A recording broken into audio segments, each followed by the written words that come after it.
members of the EMROC steering committee, and we research manuscript recipe books from different perspectives, a few of which we'll be sharing with you today.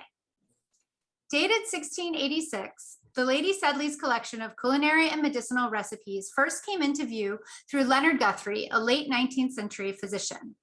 The manuscript, print, and digital artifacts of the Lady Sedley's collection offer one way to consider the paradox of loss, as aspects of Sedley's text and her very identity have moved in and out of view based on her text's shift in material form and the historical contexts that have shaped these forms. Guthrie's article for the Proceedings of the Royal College of Physicians includes transcriptions, partial transcriptions, or mentions of 35 of the 140 recipes. Royal College Proceedings were not a publication format that could accommodate complete transcription. He focuses on the insufficiencies of medical remedies, a network of primarily male physicians, and scandals of the Sedleys. Guthrie creates a version of the manuscript for male doctors and readers still captivated by courtly intrigue. Fully transcribing the manuscript restores its scope, but the manuscript as a document introduces a lacuna that Guthrie's text papers over: the identity of the Lady Sedley. Pamela Ford has argued that she might be Charles Sedley's second common law wife, his first wife having been institutionalized. Here, the archival source text destabilizes the print account, while the material features and historical context of the manuscript itself destabilize its presentation of authorship. We can chart increasing visibility for the lost Lady Sedley and her recipes to the present complete searchable transcription now available on From the Page.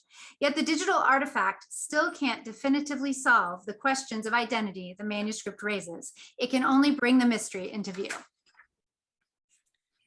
I'd like to consider representations of gender, something that both Guthrie and our transcriptions skew. In doing so, I'll be referencing the single page of the manuscript, page 34. Guthrie completely omits these recipes, largely because they deal with conditions outside his interests. He makes reference to several cosmetic recipes, but he does not talk about teeth whitening. And omitting the page's recipe for helping women in childbirth fits his outlook as well. In fact, Guthrie discusses no recipes dealing with women's reproductive health, with the possible exception of one for a sore breast. On another level, though, he routinely omits recipes that are harder to decipher, and that's where the restorative for a king comes in. This recipe appears to be a general fortifying tonic, one fit for a king. The writing here is harder to make out, and in fact, our first transcribers rendered it as a restorative for a ring. King, however, makes the title an appeal not just to class, but to ideas of the idealized male body. Contest clues are no help in scrutinizing the recipe's final line either. With some careful exploration in the OED, we concluded that it's not nonsense to read the recipe's conclusion as promising it, quote, will make a whole man a leg, suggesting, we believe, that it gives a man something to stand on. But our first transcribers concluded it would make a whole man a leper, not the best outcome for a medical treatment. In the end, though, both the digital version and Guthrie's printed selections have the potential to leave a modern reader with an inaccurate idea of the manuscript's content. Recipe books, like Lady Sedley's, also remind us of a way of being that is largely lost in the modern, at least developed, Western world. Early modern recipes document practices in cooking and medicine that necessitated and fostered intimate relationships between plants, humans, and other animals, where attending to the comings and goings of the non-human world sometimes literally meant the difference between life and death. Directions in these books to bruise, stamp, distill handfuls of plant and animal matter meant that the practitioners engaged in direct and tactile ways with these non-human things, mediated perhaps by a mortar and a pestle or an alembic, but getting their hands dirty as they worked.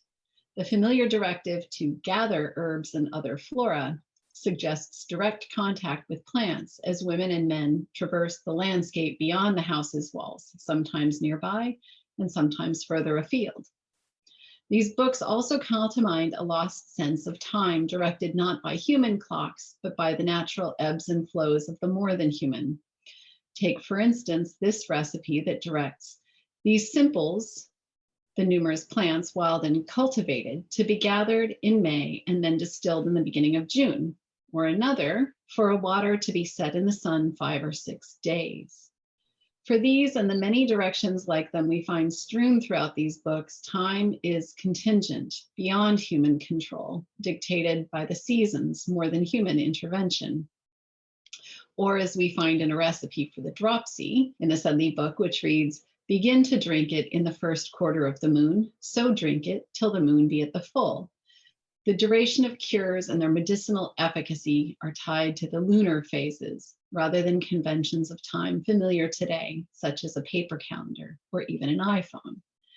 Speaking of time, we are mindful that this is a lightning round, and so we will end this there. But thank you very much for your time.